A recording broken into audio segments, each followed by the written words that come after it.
Ayun, magandang araw mga Kamor TV.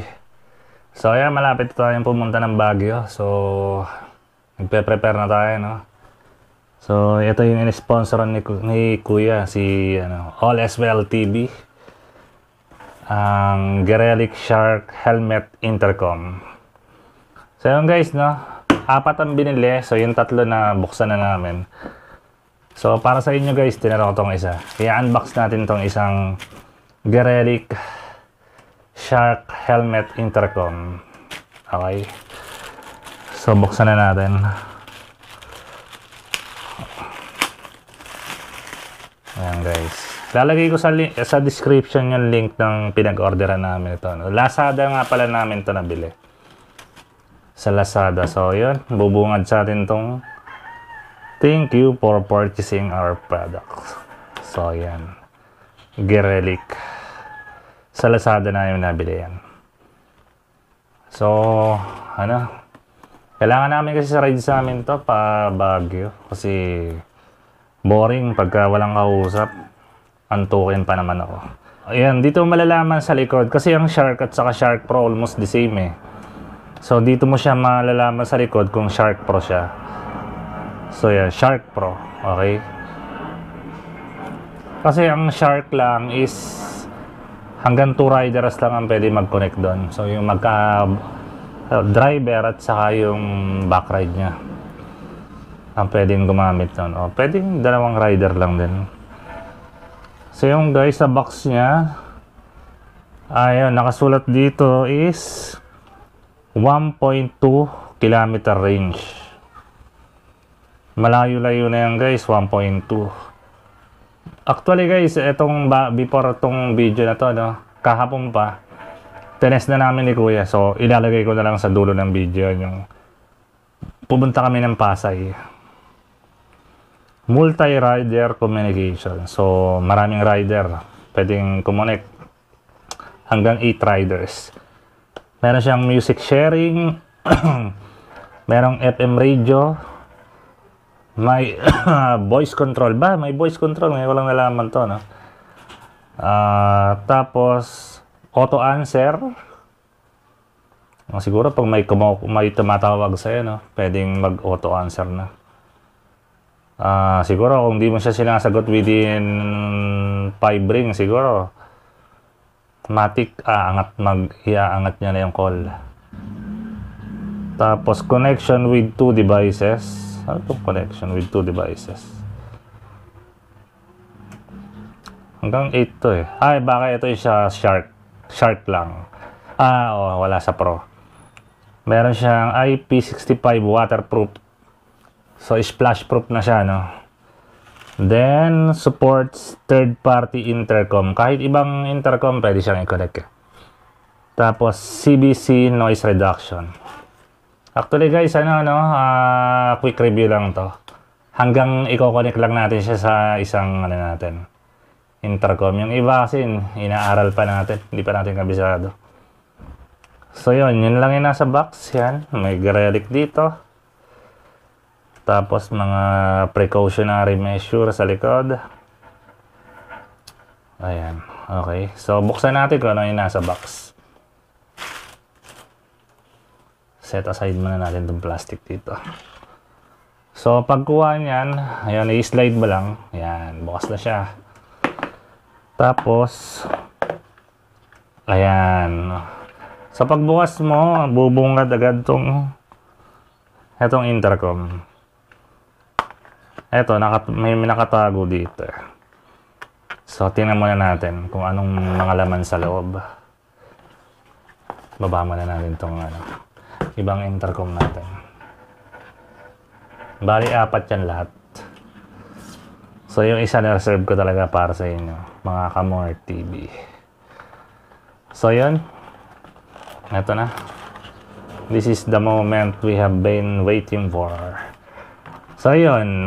Pag inangat mo tong isang malaking to, bubungad sa iyo yung... Ito, dapat binabasa talaga to, no? Itong manual niya. Guys, yung dito ikakabit. Ito yung para sa charger. At yung kabila naman, ayan, nandyan kinoconnect yung mga yung headset. Yung texture niya is parang rubberized siya. So, hindi siya madulas. Ito na ang laman ng box, yung Type-C para sa pag-charge. Ito naman yung velcro niya para pag setup sa helmet. Dito dinidikit siya mga parts. Ito naman yung pinaka niya, clamp sa helmet ng pagkakabit ng intercom at ayan. Meron na rin siyang kasamang allen at saka extra screw. At ito naman yung ibang velcro niya para sa ibang parts. At ito naman ang pinaka headset niya. Ito yung mic. Ayan, at yung dalawang headset. Yung mic niya is pwedeng palitan ng mas maliit para dun sa full face helmet. Etong klaseng mic na to is para sa half face yan.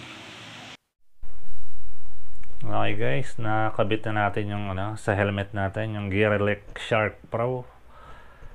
So try natin i-connect ngayon, no? Nakita niya magkaiba yung mount niya, no? Ginamit natin parehas. Pero mukhang lalagyan ko na lang din siya dito para mas parang mas decent tingnan kung nandito. So yan guys, try natin connect. So ayon sa manual, i-turn on yung dalawa, dapat flashing blue and red yung yung lalabas sa kanila. So ayan, flashing blue and red na. So simultaneous long press yung M ng 4 seconds. Kailangan may green light na lalabas para mag intercom mode na siya.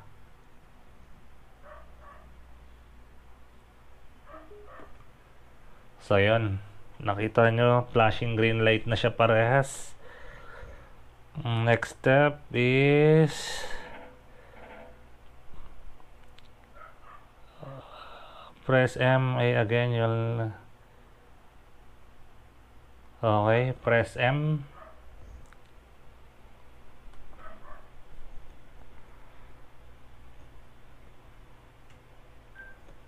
Up, ayan. So yung isa nag blue light, yung isa nag green light. So teka, yan, becomes slow flashing blue light. Ito yan. Ay, ito. Oh, tama, parehas na pala.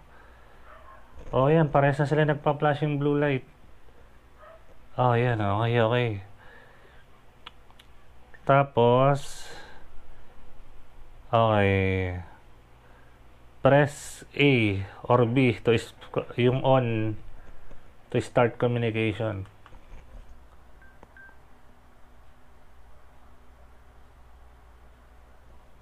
Okay, try nga. Ayun, intercom connected guys. Subukan ko.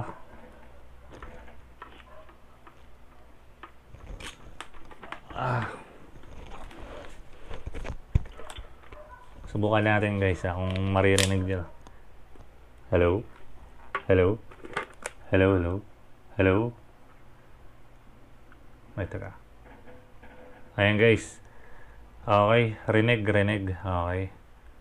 So yun guys, ganun lang yung pag-pair, no? So subukan natin sa labas tayo. Kasama natin yung nag-sponsor sa atin, si All Is Well TV. Siya yung bumili niyan para sa atin Baguio ride. So labas tayo.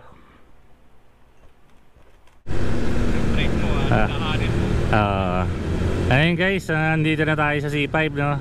Sa labas tayo, tatry natin yung binili natin Gearelec Shark Pro. So kasama natin si All Is Well TV. Sige. All Is Well TV, bati ka naman. Bati, kumusta ka? Ayan, nag-sponsor sa natin. Nag-sponsor ng Gearelec Shark Pro natin. Ayan, kasama natin. Tinetesting namin guys, sobrang linaw. Sobrang linaw ng quality ng kaya salita ka. Malinaw talaga. Ayan, ayan guys, napakalinaw. Ngayon tawag dito, tinry namin ng malayuan kanina. Halos mga nasa 700 meters yata yung layo namin. Walang putol, talagang panalo. Buong buong tunog. Alam mo, magkadikit pa rin eh. Oo, parang magkadikit lang kuya, no? Mahirap to, nagkawala na kayo, malinaw pa rin. Ayun lang.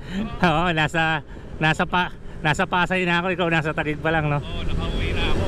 Ayun ang mahirap to. Oo. Advantage ko, no? Oo.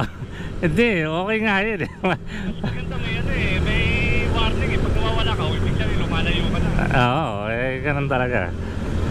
Yun, so effective guys, napakalinaw. At saka yung noise cancellation niya, grabe, ang lupit. Kahit yung di ba, naka half piece helmet lang kami. Kahit iangat mo yung visor, hindi mo maririnig yung hangin, yung tama ng hangin, actually yung sasakyan nga ng ingay ng sasakyan, hindi maririnig eh. Boses lang talaga. Ayan ayan, maingay ang paligid. Try mo magsalita kaya, tingnan natin kung may noise. 1, 2, 3, 4, 5, 6, 7, 8, 9, 10. Ayan. Signal check, 1, 2, 3. Oo, di ba? Ang linaw. May mga obstruction pa, mga ibang sasakyan kasi mas nauna ako sa kanya ngayon eh. Sa likuran siya ngayon. So punta kami ng Pasay ngayon. May bibilin lang kami. So yun, natry sakto dumating yung Shark Pro natin kanina. Napakabilis ng shipping niya. Sa Lazada namin siya in order. Lazada yan. May mga voucher kaya medyo nagmura ng konti. Dapat yan 10,000 plus, ngayon naging 9,000 mahigit na lang eh. So sulit na sulit. Grabe yung yung sound, malakas. Although bumili tayo ng 10, no? 10. Hanggang wala lang pwede i-connect eh. 10 wire, yung mga wire kasi. Oo, pwede. Kahit mga dalawa lang. Okay, hindi, siguro mga 3 extra pa na wire. Yung mga wire, yung mga accessories niya. Oo. Mahirap nga. So yun guys, Kasino na guys. So yun, may mabibili siyang accessories. Ginigit-git ka na dyan. Pabayaan mo na sila mauna.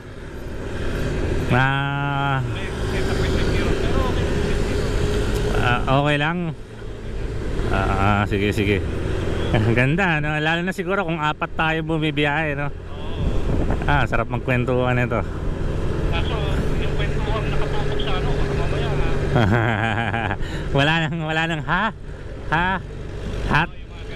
hot dog. Kasi pag dire-diretso yung kwentuhan, alam ko doon kakain ng battery yan eh.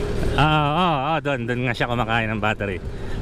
Oo. Pero pag wala namang pag naka-standby lang. Pero kahit naman kwentuhan, hindi naman yung dire-diretso kwentuhan. Oo, kaya nga matutuyuan kayo ng laway nun.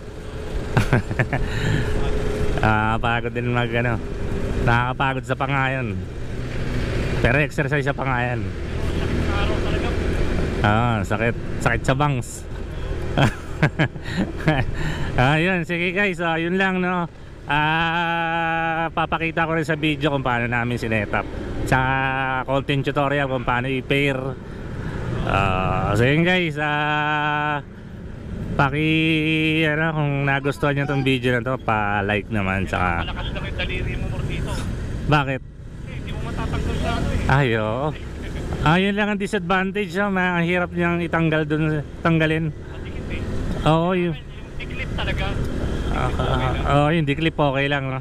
Yung velcro niya matigas. Yung velcro niya, pati yung kasi i-mount mo siya dun sa gilid. Pag na-mount mo na sa gilid, ang hirap nang tanggalin eh. Ito na lang sa helmet mo. Parang forever na siya sa helmet. Charge mo pati helmet. Yun ang ginamit ko eh. Medyo hindi nga kuya masyadong lapat sa akin, pero pwede na. Oo, tibay naman eh. Matibay yung kapit lang eh. Sinila ko na nga ng gusto eh. So yun guys, no, palike na lang tong video na to kung nagustuhan nyo, no? Oo, at saka pa-hit na rin yung subscribe button. At saka kuya may bato at saka paki-click na rin yung notification bell para updated kayo sa mga bagong video namin. Papapadala sa namin ang rides namin kasi kumpleto na kami sa gamit. Tsaka komportable na ako sa helmet ko. Bumili kasi akong bagong half face helmet. May mini driving light ako sa airport. May mini driving light na rin. Yan guys, maraming salamat. Hanggang sa susunod na video.